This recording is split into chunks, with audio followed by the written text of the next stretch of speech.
Hello, everyone, and welcome to another live stream. It's Sunday, September 22nd. And today I thought I'd talk a little bit about how to, maybe put it all together. So some ideas on how to approach things. And all right, sounds like we're looking good and sounding good. Well, I don't know about looking good, but sound is coming through okay, what I'm hearing. So, um, all right. So let's think about some ideas. When you're practicing and kind of thinking about tunes. And I think I may talk a little bit about blues progressions and all that. So um, join me and join the chat. I'm keeping an eye on the chat a little bit here. And so let's say we have C minor. So now minor is maybe a little bit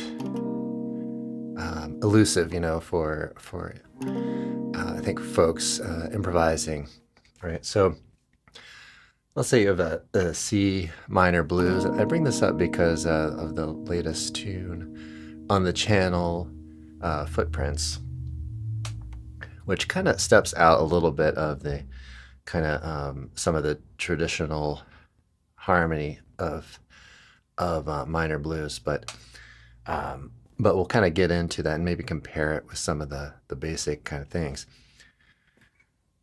But when you have a chord, try to integrate everything sort of together, and maybe rather than thinking about different elements of music and music theory and improvisation as being sort of like separate, think of them as kind of interconnected, and progressions as being dynamic, and music as being changing. So try not to situate yourself into a solid place.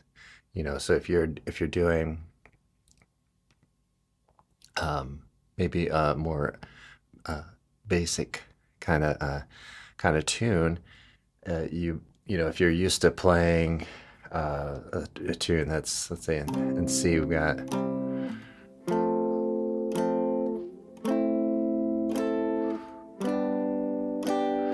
so real basic thing, and it all stays in the key of no sharps and no flats. It's, say, for example, and you're accustomed to doing that. Maybe you're soloing and you're playing.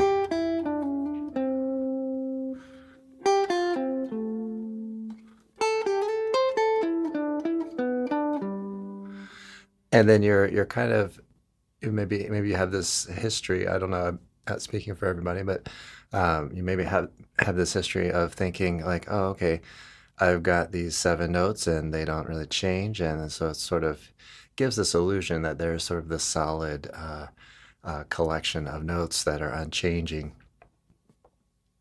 So in let's say other progressions, I mean, even outside of jazz, you might take that and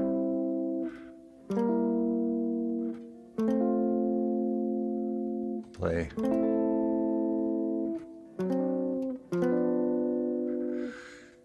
where you're borrowing from some maybe closely related keys. So like, let's say I'm on a C chord, and I'm gonna try to draw a little more tension as I go to the 4 chord before, and move it over, right? Or let's say we go to minor, maybe I'll borrow from harmonic minor for a moment before I go to the 6th chord, right? And then I might do a 5 of, to just delay that 5, just to do a D7, and what does that have but an F sharp in it, right? So borrowing from these closely related keys, I borrowed from key of 1 flat, borrowed from the relative minor, right? I borrowed from the key of 1 sharp with the D7. Okay, so Eric writes in, good to hear from you again. Thanks so much for joining again, Eric. I appreciate it. Okay, so it says, yeah, interesting. When I was playing right before this, I was playing the 5 areas of dominant 7 tonality, then moving in different keys to try to help with the mapping and visualization. Awesome. Wow, what a coincidence. So, yeah, absolutely. So we could take things and borrow from closely related keys. And so we have a situation where we can really think dynamically about chords, right? So as you're practicing, try to think, okay, or this is just kind of suggestion, but try to think about this chord, and then how does it sit inside of whatever note. So if it's the 1 chord, and here's a great exercise for you to try. I believe I got this from watching some Joe Pass videos way back, and maybe my memory's not perfect on it, but some of the idea is take a chord like this, look for the highest note and the lowest note, the root being very important on it. So if you're doing inversion, you might just choose the root note as the lowest note and then highest note up. So you go through and you play that chord, play if it's the 1 chord, you would play a major scale and go up to the highest note in the chord, and just give your ear an opportunity to hear the sounds inside of that as well. So I'm going to get back to blues in minor blues here in a little bit. I thought I mentioned a couple things about the channel. I recently set up these. I've been talking about this for a little while, probably, but I recently set up these little merchandise, or this little merchandise shop, and so I just ordered a sample of the Fret Prince mug. So keep an eye out for that. Hopefully, I'll be using that on the channel here. I think it might take a week to get here or something, but hopefully I'll be drinking coffee in a week or so out of the Fret Prince mug. But check that out if you want to support the channel.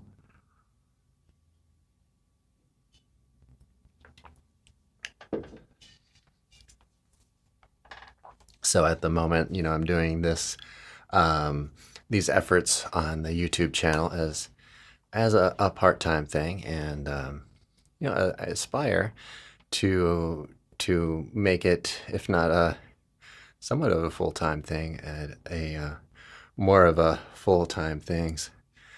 Oh, Eric says the thumbnails are looking nice. All right, I appreciate that feedback. Yeah, I think it's pretty cool. So I've been using a service that I did a free trial on, one of these services that gives you some templates and then adjust them a little bit. But also looking at some other channels and some of the cool stuff that they're doing, trying to gain some ideas. So thanks for that feedback on that. So let's talk a little bit about minor. So like I said, minor may feel a little elusive at times for you, or when I explain it to students, it seems to cause a good bit of confusion.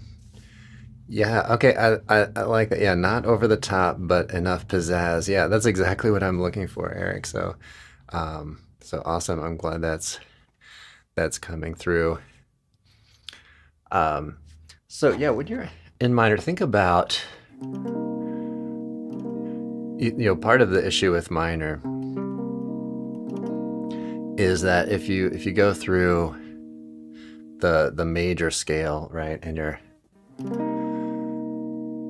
thinking about this chord, there's no B natural, right, in the major scale system. So if you were, let's say, thinking of key of 3 flats, so you're kind of coloring this in, you're thinking, okay, well, relative minor here.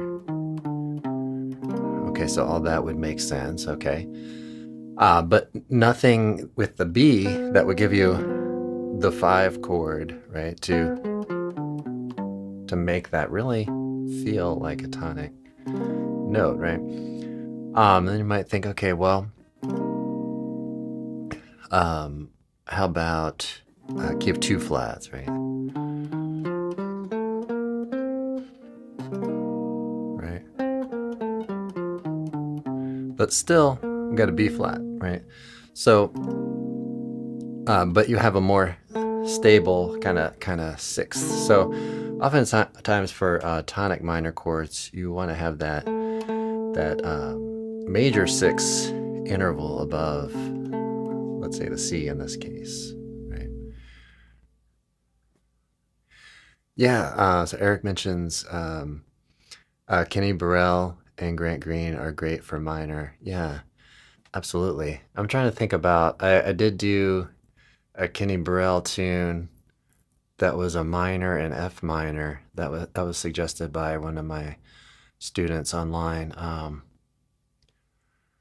Trying to think about what that was, but can't remember the name of it right now. But yeah, absolutely. I think it was an F minor. So that's kind of the issue. So a typical, let's say C minor, you're kind of your go-to, might say palette of notes.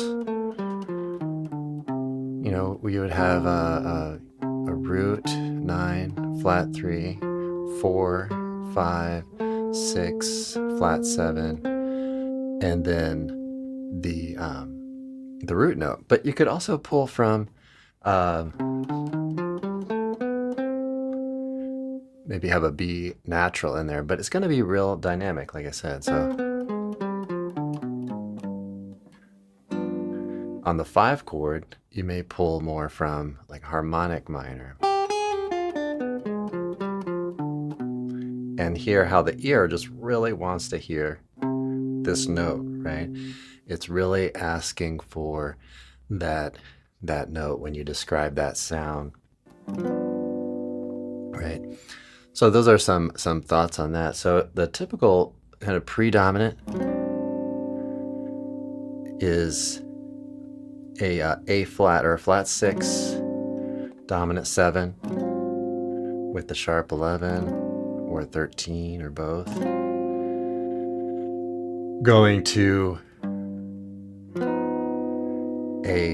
the 5 chord, which in this case would be G, 7 sharp 5 or flat 13, however you want to think about it. Maybe a sharp 9 as well, right? So that's your kind of typical motion into that. And so kind of keeping with this theme of sort of interrelatedness of things, if you will. So what if we had this chord is predominant kind of chord, right? So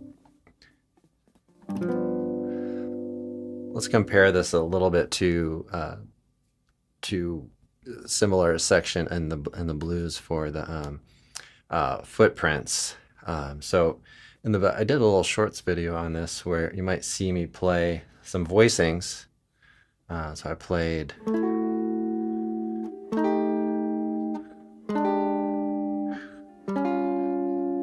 these 3-note voicings, I'll show you where those are kind of coming from. So F sharp minor 7, flat 5 to the F9, and then the E7 sharp 5 to the A7 sharp 9. And I just chose this voicing because it just felt like it moved smoothly to the previous voicing. But you might want to describe a different voicing, whatever you like.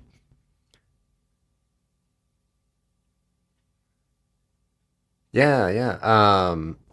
Thank you, Amos, for writing in. Yeah, hit the like button and subscribe.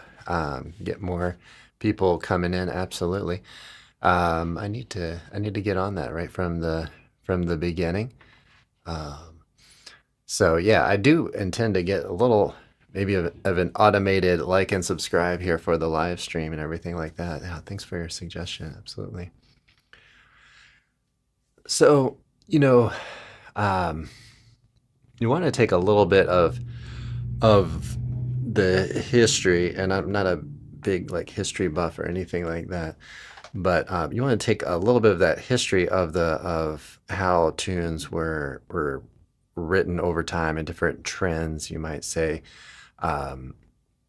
So this tune, Footprints, Wayne Shorter,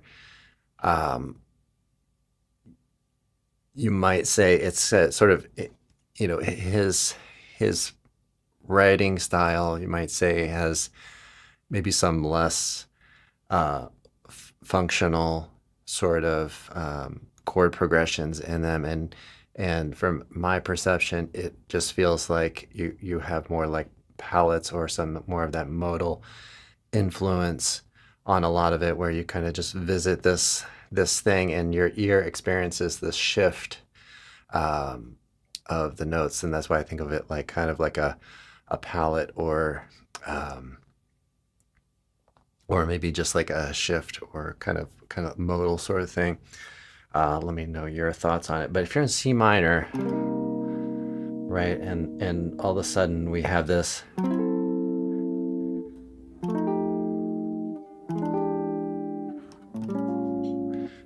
to my ear, and let me know what you think. It sounds like it's brighter there for a moment, and then it kind of progresses from there, right? So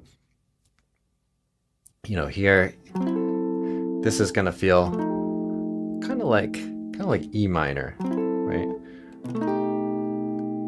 If you had a F sharp minor 7 to a B7, so it kind of has that sort of shift to it. Yeah, Eric says feels compositional almost. And then, right, we have the sharp 9, right? Which, if we compare that to E minor, right? Same note on top, but here we have a major third, so we would call this the sharp 9. So this feels like it's going to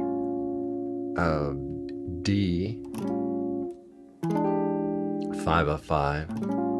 So this could be going to or pulling from 5 of D in some respect there, right? So as you pull through that segment, those are some things to kind of keep in mind, just sort of like a change of color, a brightening, or something a little bit different. Yeah, it perks up the ear. Absolutely, I agree with that 100%.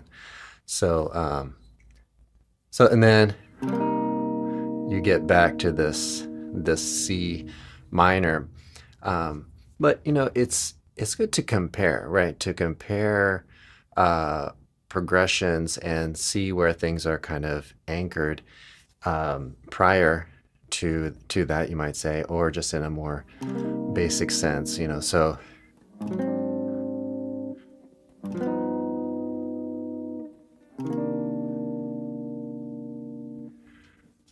Right. So, maybe a more like kind of basic minor blues, progression wise.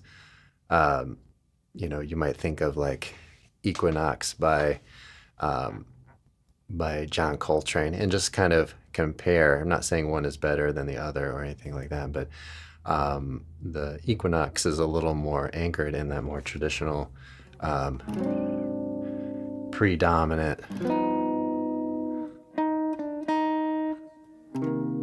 right? So the C minor. So take a few examples of um, chord progressions and all that, and see if you can kind of compare. So, all right, everybody. Welcome back. Yeah, anybody who's watching, yeah, please like and subscribe. Do appreciate Amos also suggesting that. Yep, and Eric makes a good point here too. Yeah, so you have functional harmony within maybe a broader sense of non-functional. Yeah, so you've got this, which makes perfect sense in the context of E minor, but in the C minor, it's kind of like, oh, where's that coming from?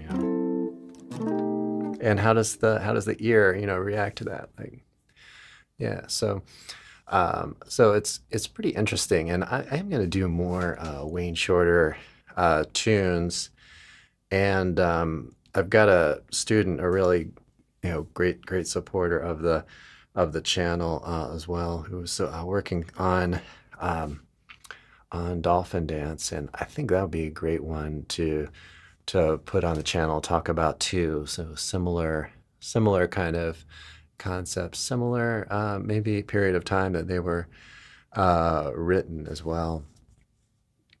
So yeah, Dolphin Dance, it's got a bunch of cool tunes working on. So and here on the channel, I'm working on getting a little bit more of a template going on some of the recording, so I can get things moving a little faster. And I think I may dive a little out of my comfort zone and try to do some more like kind of informal talks about progressions and stuff, which is one thing I like about the live stream, is I can just kind of chat and get feedback on some things. But back to the progression. So C minor, you might think of your kind of go-to area here as having an A natural in it for your choices of tones. You'll notice that in the melody there is an A, right? There's an A natural on the C minor chord progression part, and then we go into the F minor, and we want to again try that whole exercise that I talked a little bit about earlier. Play this, and then you want to think or pull from the key of 3 flats. And thinking in terms of key signatures can really help to maybe free folks up from all of the confusion around modes, which I would suggest that folks think more in terms of chord scales, or how a scale relates to a chord at a given moment in time, if you will, if that makes any sense. Right, so we know we're on the 4 chord, and how are we, coloring the sound, if you will. So we wouldn't want to pull from the key of or the key signature of 2 flats any longer, because we need this A flat, right? And so as you progress, and if you, I know folks are at all different levels, so some folks have all the notes mapped out, some folks may not. So if you don't have all those notes really mapped out all over the neck, make that really just high priority on your list of practice things. All right, so we've got that, and then we go back to the C minor,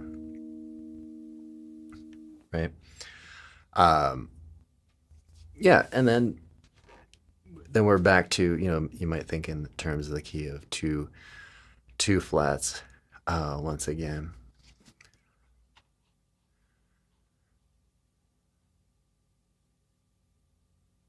Yeah.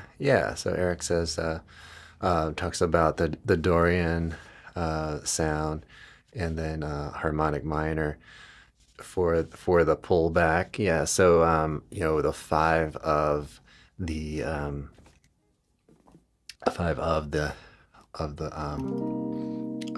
minor. So yeah, thanks. I'm glad you're all enjoying this lesson and talk. I'm gonna hang here for about 5 more minutes, everybody. So I'm glad you enjoyed this, and thanks for the feedback on everything.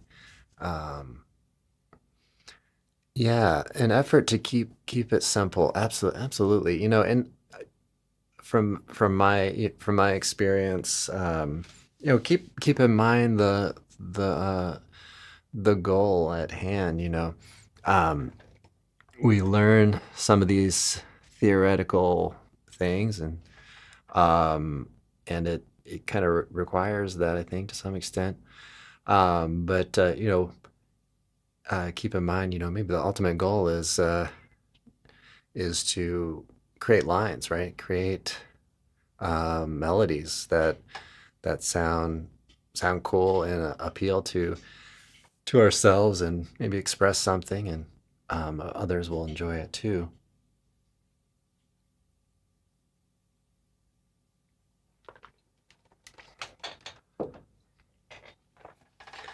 So yeah, that kind of keeping that goal, maybe in mind there, to play from that. And I think trying to also get, if you're accustomed to playing, and let's say you're getting really good with those chord scales or modes, or whatever you're calling them, see if you can sprinkle in some chromatic tones.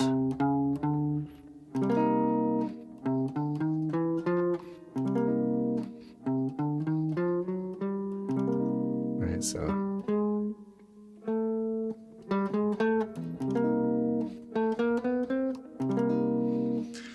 you can find those spaces within the whatever scale, any of those whole steps, put a tone in between. And that's another kind of concept that can be a little bit hard to, the idea that maybe you can play a major third on a minor, if especially if it's on the end of the beat, right? You can connect, right?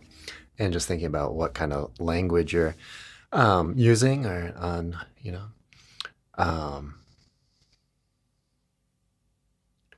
yeah, feels in the key. That's why the blues is a great place to start and never get stale. Yeah, absolutely. So practice blues, and so the don't have to choose B flat, but oftentimes that's where it's played, B flat or F, and get kind of used to you know, the flat 7 and the major 3rd, right? And that sort of color or palette.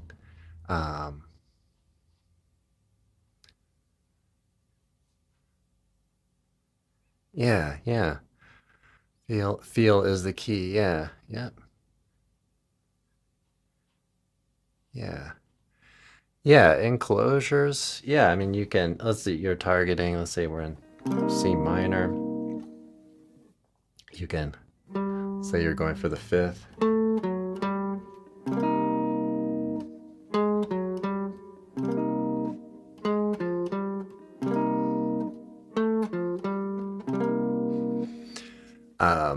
Yeah, it's all, you know, kind of, I would say kind of the perception of where things are going, and what the ear hears as something that's being targeted, um, and all that. So uh, chromatics are tough. Yeah. Yeah, they are. So, but you know, kind of getting the ear just used to and prepared for hearing all 12 notes on any given harmony, I think is an important goal. All right, everybody. Thanks so much. I really, really do appreciate um, all the comments and questions. So keep those coming. And if you have any comments or questions on any of them, please leave one in the comment section on any given video. I am really making efforts to keeping a better um, or making some improvements in the comments and getting back to comments and stuff like that. So, all right, everybody. Well, thanks again, and I will see you all in the next one. Have a great practice session, and don't forget to like and subscribe.